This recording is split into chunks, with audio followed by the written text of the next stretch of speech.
pandemonium. Use my fangs to murder ya. Yo soy la diosa, los demonios no me controlan. Soy culebra. What's up, everyone? 7 Octoberz here with another episode of Nightmare on Sedgwick Avenue.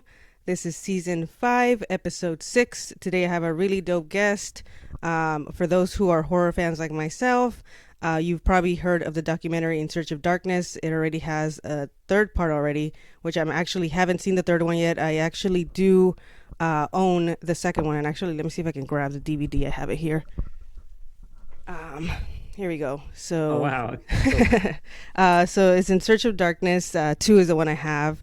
I think I did like when they had the Kickstarter, I gave some money because I believed in what they were doing, because I saw the first one and like fell in love with it. If you're a horror nerd like myself, you'll love these documentaries. Like I said, there's one part 1, 2, and 3 now. And they're on Shudder, or you can also go and, I'll put the link in the description here where you can go and support. And if you want to buy an actual like physical copy of the documentary, you can go ahead and do that too, because I'm pretty sure it helps them as well for future projects. But without further ado, I don't want to get too caught up in this. I want to, introduce the next guest we have today, which is Robin Block. He is the creator and executive producer of In Search of Darkness, and he's based out of the UK. And a fun fact he shared is he's actually a huge hip-hop fan too, so we'll get into that in a second. But hey, Robin, how's it going? Yeah, really good. Thanks ever so much for having me on. And thanks for supporting In Search of Darkness Part 2, which I never knew if we were going to be able to top Part 2. Like when we were doing Part 1, one of the people we really wanted to get was Robert Englund, and we couldn't get him. We couldn't get him, right? And then one of the maddest calls I've ever had when we were working on In Search of Darkness Part 2 is his agent called me up and said, "Hey, Robert wants to be in your documentary. Would that be okay?" And I was like, "Yeah." Do you know what? Yeah, we would very much like to have him. It was like the best conversation I've ever had with an agent in my life. But it's cool. Interesting. So part 3 has come out now. It's been on Shudder for a couple of months, and in fact, as of recording, all of our backers are getting their shipments over the next week and a half. It's all being shipped out, and I never thought we'd be able to top part 2, but I think part 3 is even more fun. Because it's all the crazy stuff. It's all the bottom of the VHS horror shelf. It's all the bottom stuff. It's brilliant. That's cool. Yeah, I need to watch that one. That's like the one. It's on my watch list for sure. And I did see the trailer for like Robert Englund being as one of the speakers on that documentary. So that's really cool. And that's a cool story. Did you kind of tell him that you were trying to get him, or when you finally like got him on the documentary? Or how did that? I was trying to be cool. Right? And the agent, because I never met Robert in person, but my director David Weiner spent 3 hours with him doing the interview. Yeah, he was so accommodating and brilliant. And he just said to his agent, "Look, I like hits, and part 1 was a hit, and he wants to be in hits, so it made it super easy." And I'm so proud of the team at CreatorVC for what we've been able to accomplish with this trilogy, because it's 15 hours long, and it's got like 125 contributors. It's the biggest lineup of kind of 80s horror stars ever assembled. People will be watching this in 100 years from now. It's not going to date, and it's a staggering achievement, and I'm just happy I'm here for the ride. That's pretty cool. And are you obviously whatever you can share, but are you thinking of like having like, right now you kind of focused on the 80s. I haven't seen this new one, so I don't know if it goes to the next decade, but are you trying to like expand it to keep going like every decade, or what's your... Yep. So we begin work later this year on In Search of Darkness 1990 to 1994. So we're splitting up the decades now. I'm not trying to tackle a whole decade in one film, because it's documentary, because it's too much. But we start development this year. October 2023 is when we will begin crowdfunding for In Search of Darkness 90s, and we want to take everything to the next level. So everything we've learned, the whole backer experience, because remember, people buy into the experience, and backers buy into the experience of getting it made. So they help inform our decisions. They help us tell us what movies they want us to feature, what Yeah. actors, filmmakers to go after. So it's really a kind of community project. I call it fandom with purpose. And so 90s horror, which will probably altogether, because we've split up the decades, I reckon it will be a 3 year to 3.5 year journey into 90s Yeah. horror, and it's going to be so much fun. I can't wait. Yeah, that sounds really fun. And how did you get into like, executive producing and, documentaries? How did that journey begin for you? Well, my degree at university was in television production, and I started my career in factual entertainment. And I made documentaries all around the world in my early 20s. And in fact, you mentioned the hip hop Hmm. connection. So I did documentaries about Biggie. I did documentaries about 50 Cent. I went to That's cool. Compton. First time I went to America, I went to Compton to do a film about Dr. Dre. Oh, wow. So that's really hip hop documentaries is where I cut my teeth, and then I did a lot of TV stuff, and I ran a couple of media businesses in the corporate world Okay.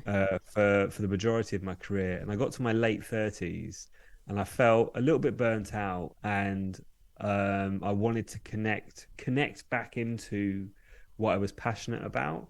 Hmm. And for a few years beforehand, like 80s horror was calling me, and I didn't understand. It was like the bat signal. Like I'd go online and look at old VHS covers. Like I found it so nostalgic. I still do. Yeah. Um, and then I made my first crowdfunding documentary, which was called In Search of the Last Action Heroes. That was the first time we ever did anything crowdfunding wise, and it Hmm. was changed my life. And then I was like, right, what do I want to do next? And I had to do 80s horror. Yeah. And so this is the power of manifestation. I remember July 2018 writing in my notebook, like In Search of Darkness, Hmm. and like the cast, like John Carpenter, like who I wanted to be in this. Yeah. Fast forward to October 2019, and I'm in Hollywood at the Egyptian Theatre with a packed 600 seat cinema about to premiere In Search of Darkness Wow. with a queue around the block to get in. And I'm on a panel with like Brian Usner and Barbara Crampton and Kelly Maroney. And it was wild. Like it was Yeah. such an amazing journey. And the funny thing is, the first little viral teaser we made for In Search of Darkness before we even did a crowdfunding campaign, it went viral. And I've never experienced that before. And it's like sometimes you hit upon an idea and the universe is ready for it. The universe wants it to happen. Yeah. And I've never had an experience like it. I might never have an experience like it. It was just like all the opportunities opened, Yeah. and it was, I remember when we did the Kickstarter, we had one tier where if you paid a silly amount of money, you could actually be in, you get a producer credit Oh, yeah. and you could be in the documentary. And we haven't offered it since. Yeah. But Diana Prince from Joe Bob Briggs was one. She paid to be a producer on it, and a few other people. And basically, when we finished the Kickstarter campaign, I wrote to everyone. There was one email address I didn't recognize, so I wrote to the email address and said, "Hi, thanks for backing this project. We're going to Hmm. start production, so we need to figure out when we're going to interview you. Hmm. Could you tell me a bit about who you are and what you do?" And about an hour later, I got an email saying, "Hi, I'm Corey Taylor. I'm the lead singer of Slipknot." Oh, wow. And that led to us doing three collector editions with Corey Taylor, Yeah. uh, and a great partnership. And it's just been so much fun.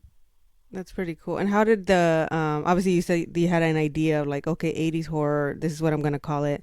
Like how for those listening in who might want to get into documentaries, like how did you then from there like actually plan it and know what you wanted in the actual documentary? Well, for me, everything really needs to start with an emotion.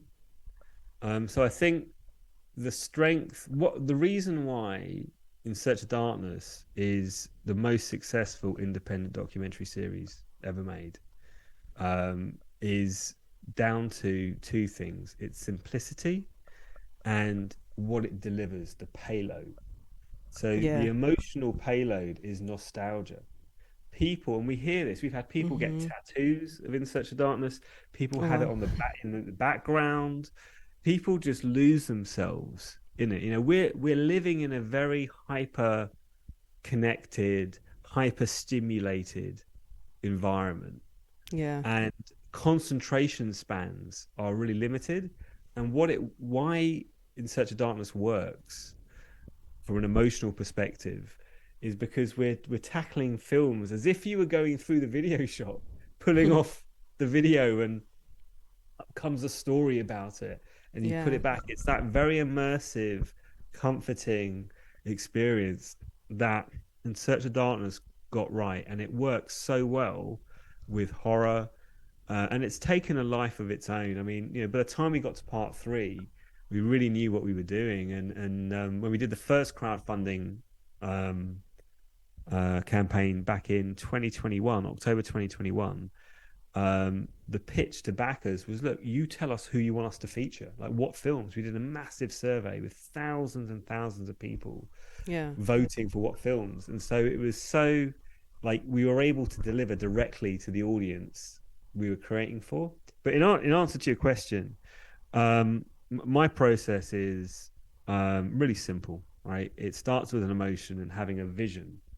And I'm a visual thinker, so I really think about, like, what do I want to see, how do I want to feel, Yeah. and then the next stage is start to think about who's your team, who are you going to work with. So within Search of Darkness, I put an advisory team together. People came and left. And you know, it was a WhatsApp group back then before we moved over to Slack, and it was a great way to filter through people, find out who was who the people that are really, you know, going to be valuable to you. And then once you got your team, you move into crowdfunding. So raising the money's mission critical. It was a second crowdfunding campaign we did, and it performed brilliantly. And you know, we had enough money to create a 4 hour plus documentary with, you know, Yeah. amazing talent. You know, John Carpenter. I remember when we landed John Carpenter, and it was due to one of our producers who came through our advisory group Okay. called Heather Wixon, who's the managing editor of Daily Dead, who was very friendly with John Carpenter's wife. And it's just, you have to build a little community around your Yeah. project. And then once you do that, everything starts building momentum. Um, and you know, the filmmaking part isn't the hard part. The hard part's raising the money, and it's Okay. keeping backers happy, keeping the momentum of a project going. Those are all the things that are hard. You know, because ultimately, as much as you want to get um, like lyrical about documentaries, they are a product. You've got to deliver a product. You know, Yeah. you've got to make it so the production values are high. Everyone looks good. There's a lot to it. So, you know, if my advice to people starting out is, you know, start with YouTube. Start sort of seeing what, you know, if an audience is going to respond to what you're doing before you start crowdfunding. Because once you start asking for money, especially if you're successful, that's a real responsibility. And Yeah. every time that we do a project, I feel the weight of that responsibility. And when everything works, it's wonderful. But the reality of production and the reality of fulfilling for backers is that not everything works all the time. That's So true. it can be very stressful. But when it works, it's so rewarding. Yeah. And what's like your most like favorite part of doing this, documentary franchise? Like what has been your favorite, like some of your favorite moments? Man, so many moments. Being in Hollywood, like I'm in my office, and above my desk, which you can't see, Uh-huh. I've got two framed photo montages. One is from the In Search of Darkness premiere, and the other in Hollywood. And the other is for our sci-fi documentary In Search of Tomorrow. It's from that Hollywood premiere. And the reason I have them in front of me is because it reminds me of what my team are capable of. Yeah. We can take an idea and take it to Hollywood, and we don't need anyone. We just need ourselves and our backers. So the Hollywood premiere was amazing. The day we filmed John Carpenter, the day Robert England's agent rang me asking to be in the documentary, I'm like, yes, you can be in our documentary, Robert. But like some of the relationships, I had a call with Barbara Crampton last night, Oh, you wow. know, and like just out of the blue, like it's sort of, it.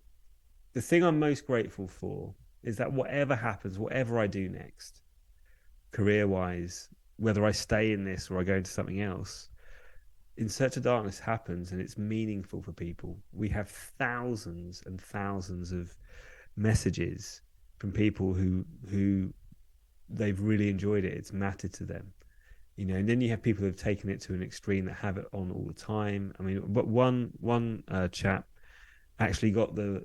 If you look at, if it's just behind me, this poster here, Yeah.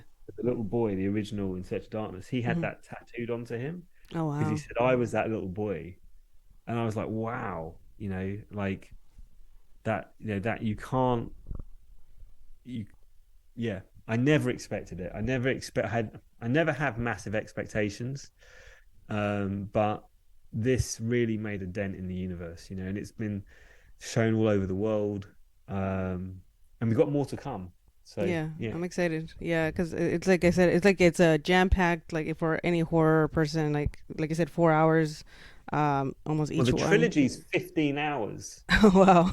We were thinking, right, maybe in October, hiring out a cinema somewhere and just playing, like having a day where people can just come and That'd be watch cool, like a the whole thing. marathon. Yeah. That would be really cool. Yeah, and like you mentioned, other documentaries that you guys done, like In Search of Tomorrow. That's another one, like for sci-fi fans. That was a good one. And then you did the Last Action Hero, which was on action films, right? Yeah. So that was the first one. In Search of Tomorrow um, was the most successful crowdfunded documentary in history.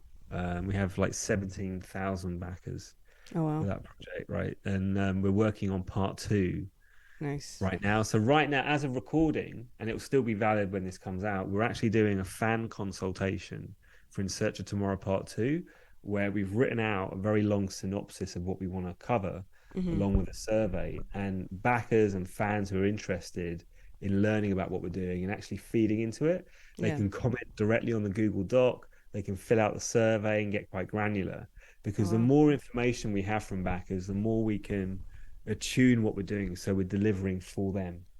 Yeah, that's pretty cool that you allow, like the backers and all that to have like feedback into what you guys are It's doing. essential. It goes back to the concept of community driven entertainment. Like, we're not Yeah. here for Netflix, we're not even here for Shudder, and I love Yeah. Shudder. We're here for our backers. Yeah. It's narrow casting. It's my job is to assemble a community of super fans that tell us what they want us to make for them. Yeah, That's my that's job. pretty cool. Yeah.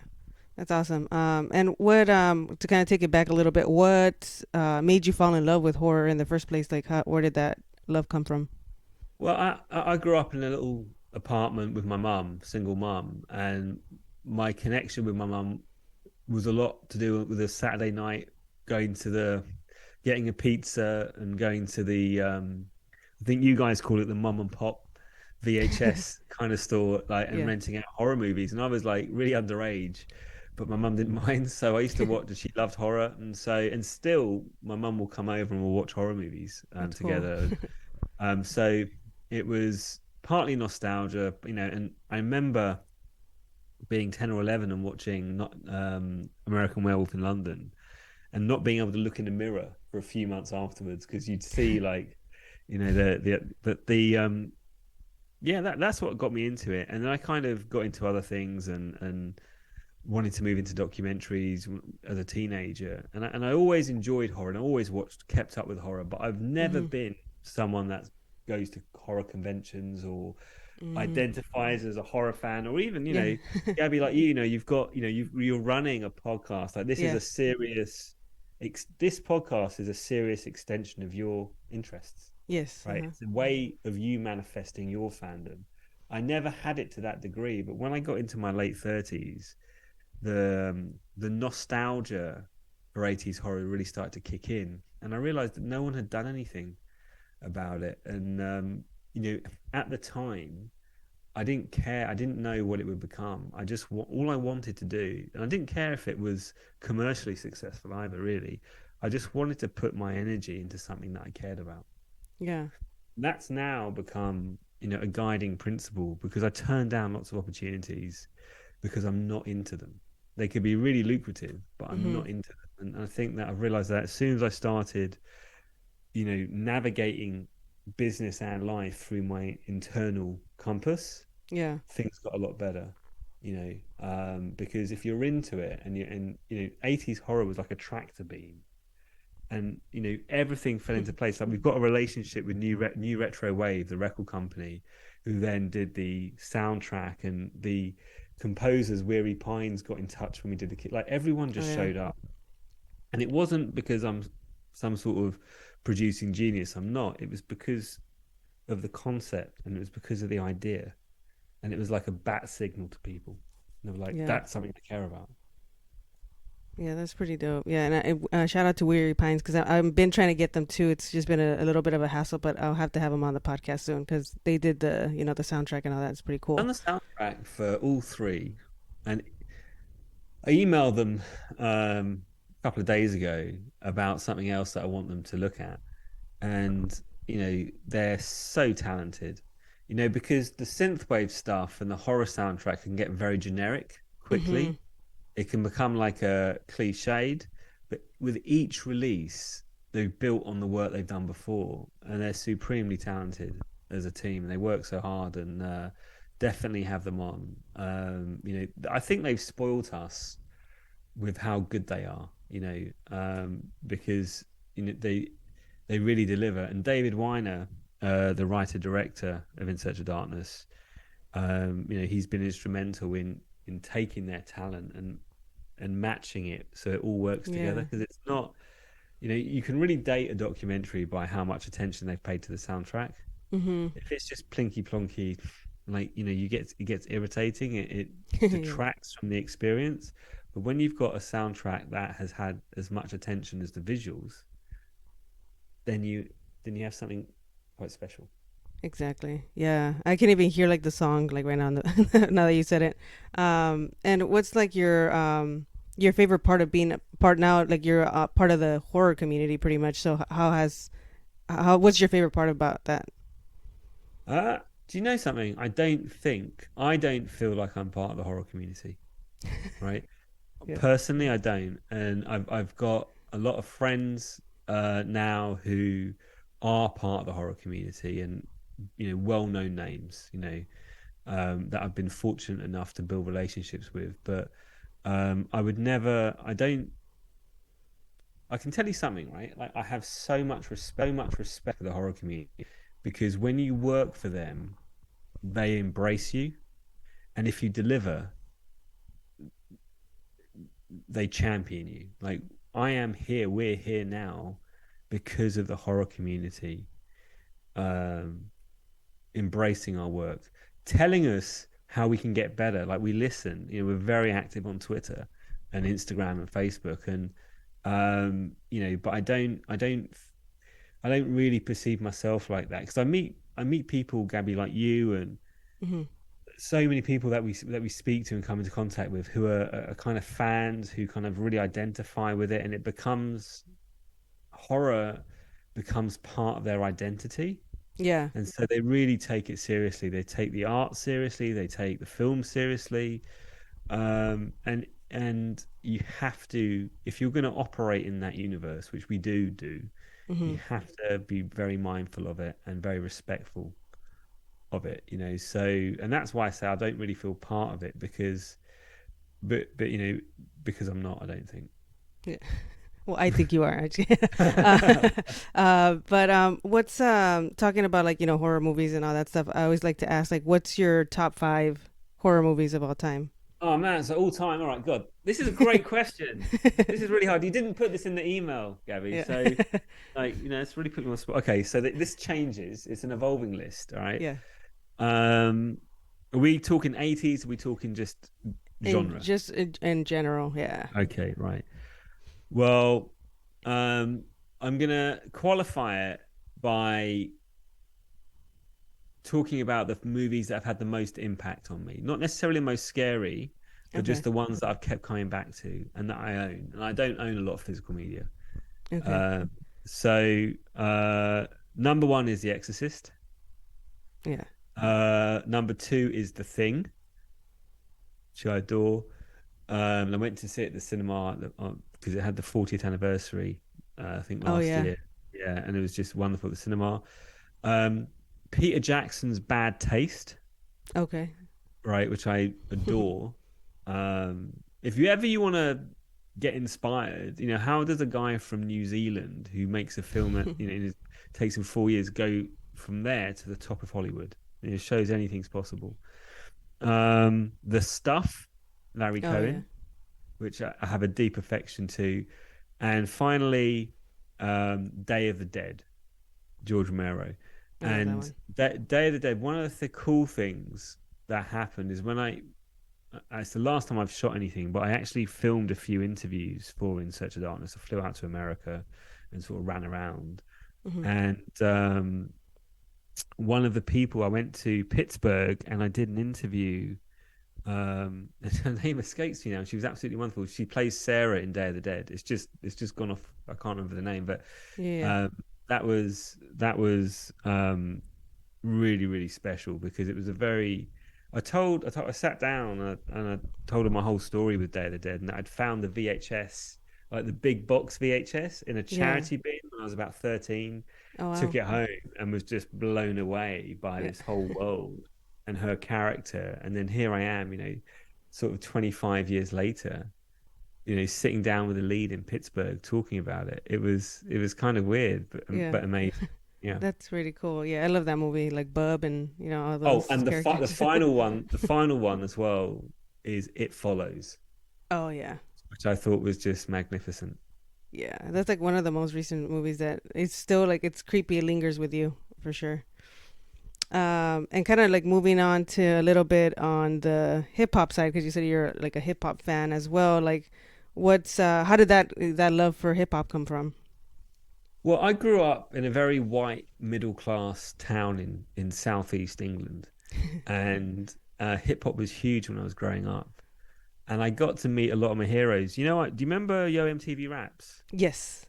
Right. So I'm friends with Dr. Dre from Yo MTV Raps, and so when I was in my early 20s, I used to go and visit him and Ed Lover, Hmm. uh, um, Power FM in New York, and shoot interviews with them. That's And I cool. met all these really cool people. And when I went and did the filming back in 2019, me and Dre went out for dinner.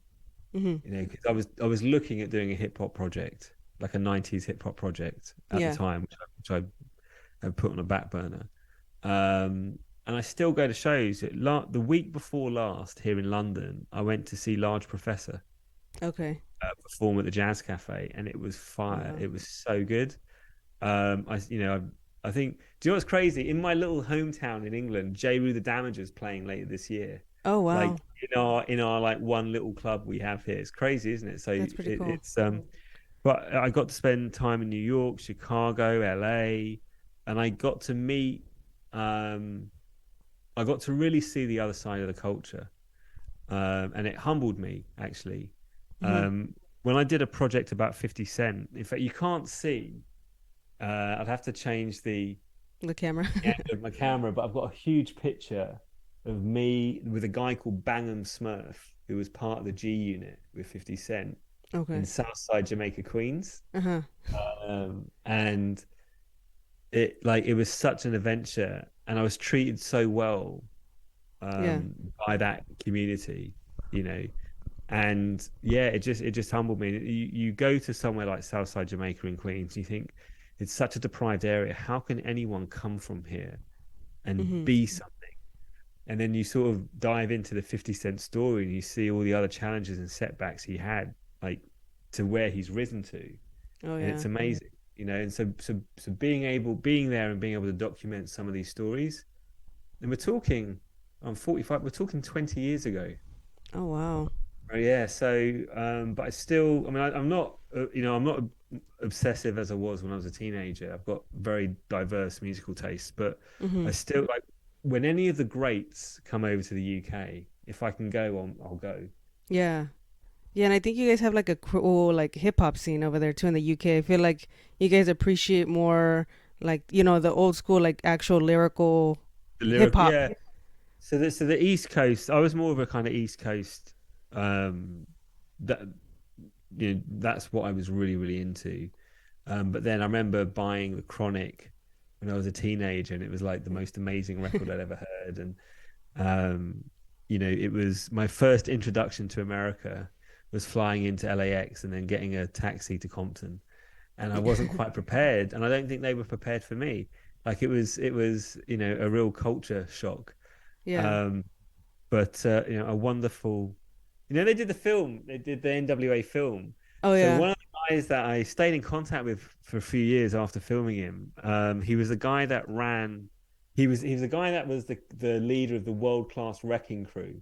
Oh, Alphonse, okay. I can't remember, but that was the first group that Dr. Dre was in, Mhm. and he also ran the nightclub Eve After Dark in Compton, which is where Dr. Dre first DJ'd and met Eazy-E. Yeah. So it That's was crazy. Alfonso Williams, I think his name was, and we actually met up in the club Uh-huh. and we did the interview. And he just looked after me when I was out there, and he said, "Do you have any problems out here? Just call me. Everyone knows me, right?" And it was just, I was like 23, Oh so I wow. didn't know anything, and Yeah. but that was, I feel blessed to have been able to experience the source and where the music comes from, and it humbled me because you know the music glamorizes certain lifestyles, and you think it's all exciting, you think it's like a gangster movie, but then you go out to where the people live and you meet the people and you're around the people, and yeah, it's humbling because it's not a joke. It's no long it's like there's this other side where Yeah. a lot of this music comes from deep, intergenerational wounds, and it's humbling as a consumer. And I'm really grateful I got to experience that because it gave me an even greater respect for the art form. And that's why I still listen to it now. That's why I still see value. I'll still in my car, I still have like Biggie playing. Yeah. Like it's, yeah, Yeah, that's love pretty it. cool though that you got to, do the documentary like on 50 Cent because like he's grown a lot like you said. Now he's into like, making his own TV shows. Like that's crazy how far Yeah, I he's mean, come. yeah. So in pressure creates diamonds, right? And you look at someone asked me this years ago, like, who's someone that you really admire? And it was Puffy. You look at his story and how he played the game, and this like how Yeah. he, and still is relevant now. Like just it's remarkable from these environments where you've got so many setbacks. It's I find it very inspiring. Yeah, and I agree. And obviously I asked you like your top 5 horror movies. Who are like some of your top 5 MCs or rappers? Oh, that's even harder. I know. Right. Okay. So there's a UK rapper who I've been listening to for over 20 years. His name's Jest, Okay. and I actually went to see him last year for like the eighth time. Um, and what's great about him is as I evolve, because I'm 45 now, he's evolved. He must be like 44. So Hmm. we're kind, and the stuff he's talking about is relevant. How he's evolved as an artist is relevant. But sort of people that you might have heard of. Um, oh man, God, so many. Well, I mean, I would say like Biggie. Biggie's the one where when I first heard Juicy, I was in an art class Hmm. in like high school, and like everything stopped, and I was like, "This is amazing! Like, who is this person?" And I remember being really upset when he passed away. Like, I used to listen to Ready to Die all day long. In fact, when I did a film about Biggie, I went to the studio where they recorded Ready to Die, and I actually interviewed Pete Rock. Oh wow, that's cool. Yeah. And so Pete Rock is probably on my list. Large Pro's on my list. I don't. It's so hard because there's so many. So many There's different yeah, subgenres. and I'll hear a record that I haven't heard in ages, and I'll be like, I've forgotten how amazing this is. Yeah. So any of the East Coast kings, but I can get really, my era is 90s golden era, Yeah. right? Stretch and Bobbito, I'm from that Yeah. era. And so Ed OG, who still puts out records. I've never seen Ed OG. I met Guru once when he was Oh, in London. nice. But yeah, like it's there's not a lot of new artists coming out that I'm into that have the same. I'm not detracting. There's obviously huge value in what they do. It's just Hmm. not reaching me. And um, so I've got a playlist on Spotify. This Yeah. is just all my best stuff. Yeah. Sky Zoo I really like. I don't know. It's just, what about you, Gabby? Who should I be listening to that having Newer. listened? Yeah, Yeah, newer. I would say like Kendrick Lamar, yeah. J. Cole. Like those. I like the Um, J. Cole track where he talks about Kanye and like that. You get that. Here we go. My '90s East Coast vibe. I like Mike, okay. the rapper Mike. There's a guy called Cavalier. Okay. He's done a few things. Yeah, Large Pro. Just going through this. I went to see Bahamadia Okay. Yes. Yes. She's last dope. year as well. They're amazing. Camp Low. Oh man, loads of stuff. And obviously MF Doom. Oh yeah. Rest in peace. Yeah. Yeah, there's a lot of there's so many artists out there right now. Yeah, like sometimes it's hard to keep up. But yeah, for me, like I love like the lyrics is for me is what I look for. So that's why like I gravitate to more like the, old school. But also like there's like J Cole's and all these other ones. Like Jid is another one. There's a couple other ones that are like brand Jada new Kiss. rappers. Yeah. Oh yeah, of course Jadakiss, All the Styles ones that P. Styles P the Ghost, right? So like Yeah. all these like not Ed Lover. Dr. Dre told me this. He said, "You don't want to be number one. You don't want to be the best rapper because they'll get bored of you, right? You want to be number 4 or 5. You want to be like a Busta Rhymes or a Yeah. Q-Tip, someone that if Q-Tip brought out a new record tomorrow, I'd listen to it. Yeah. Like you'd never get bored. And Jadakiss is still popping up on my Instagram reels Oh and yeah. is still relevant. Like Wu-Tang Clan, everyone, that whole generation of music, a lot of them are still active, Yeah. and but they're older. They're talking about different things. I mean, I love it. Like even like when I'm scrolling through Instagram and up comes kind of bars. You can tell if someone's tight. You can tell if someone's And when I do come across someone who just has something, I recognize it. Yeah. You know. And Yeah. it speaks to the teenager in me that would be listening. Oh my god, this is amazing, and Yeah. rewinding. I'm trying to think of like two other names that came up to my mind while you were talking. It was Corday. He's a newer rapper. He's younger, and then Joey Badass. He's East Coast, so Yeah, yeah. you would probably like him if you haven't heard him already. But yeah, yeah. And has been your obviously you say you seen Jest. How do you spell his name? I have to It's look him up.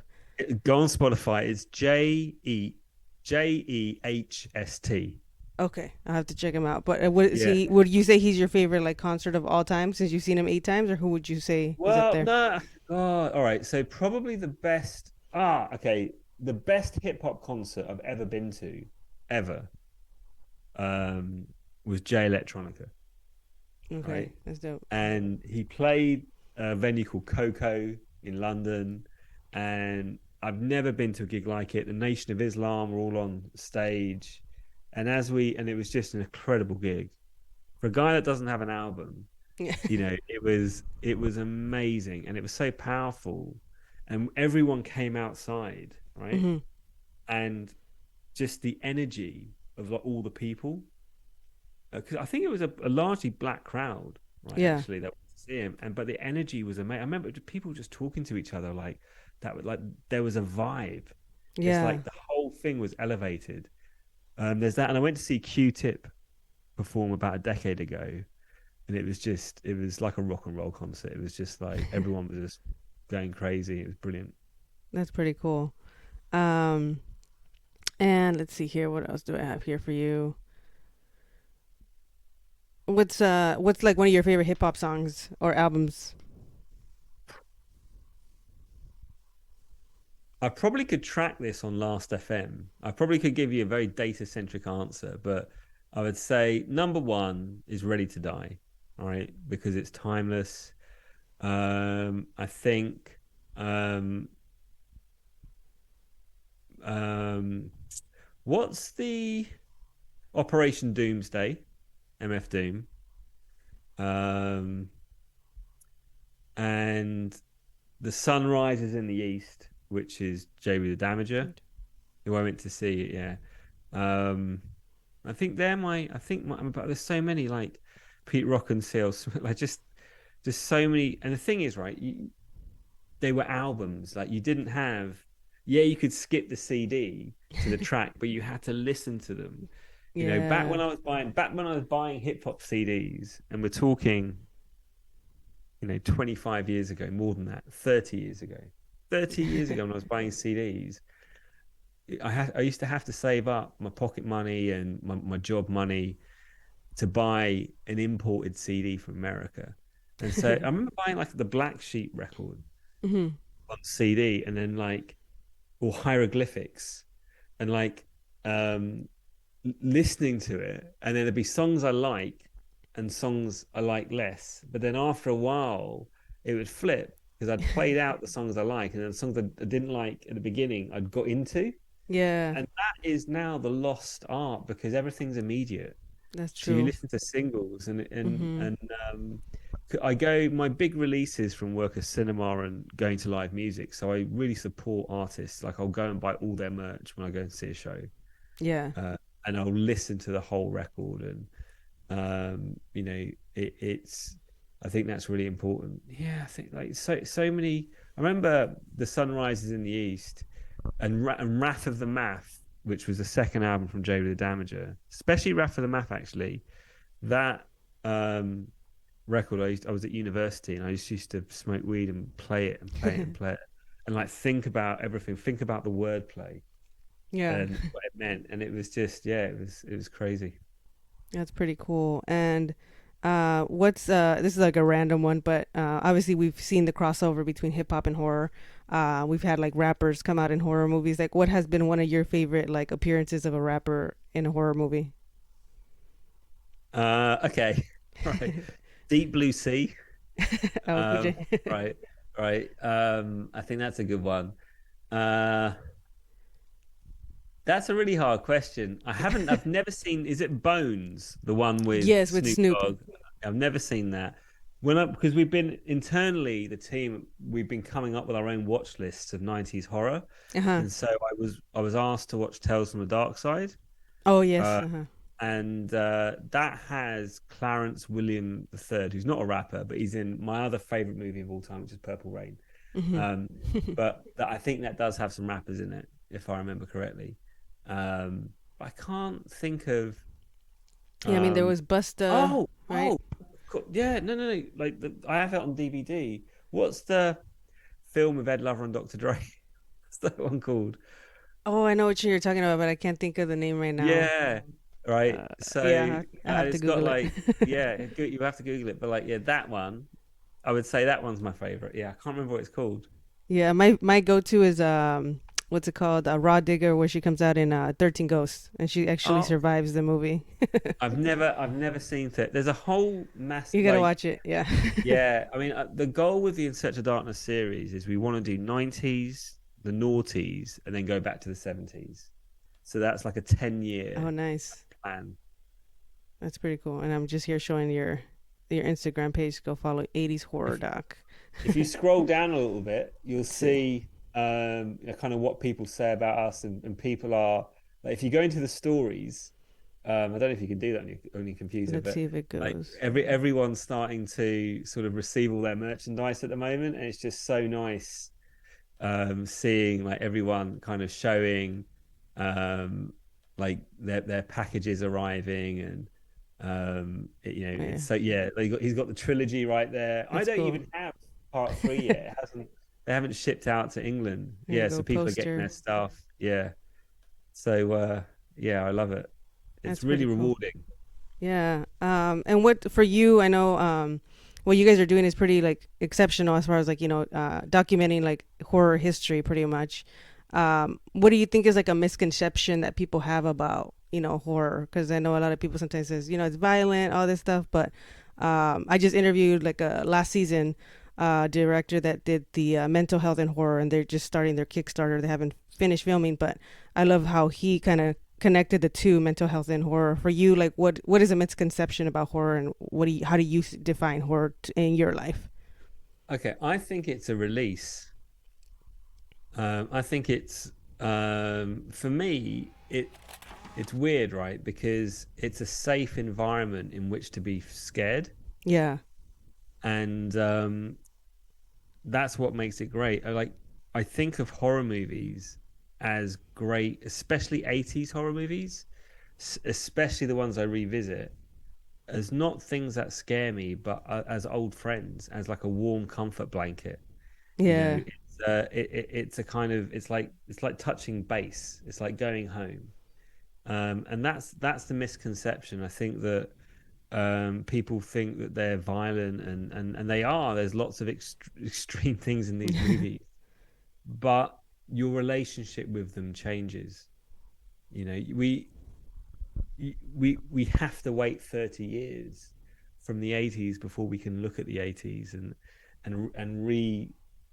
go back on a journey and Yeah. rediscover what was remarkable about that era. And that's a misconception, I think, a lot. And I think part of the reason that In Search of Darkness has been so successful is because that's what they connect to. I don't think we're really teaching a hardcore horror fan anything they don't already know, but Yeah. I think we're presenting it to them in a really entertaining way. Yeah, I agree. Yeah, like I said, it's awesome what you guys are doing. Keep it up. And what this is my last question. I usually close it with, what kind of legacy do you want to leave behind, either creatively or on a personal level? Do you know what? I'm a husband and I'm a father, and I'm really grateful. I've got a lovely, happy family. Like we got, and that's not. I was talking to my wife about this today. Like we're so lucky, we're so blessed. I Yeah. think on a sort of entertainment level, my goal with my career is to pioneer community driven entertainment, like to get better at what we have and to differentiate what we do, which is not just, hey, support this project, see you in a year with a Blu-ray. It's actually Hmm. to really develop a unique and special and exclusive experience for backers, and to Yeah. get better at doing that, and to not be I don't want to be in the film industry, I don't want to be in the TV industry. I want to create my own industry.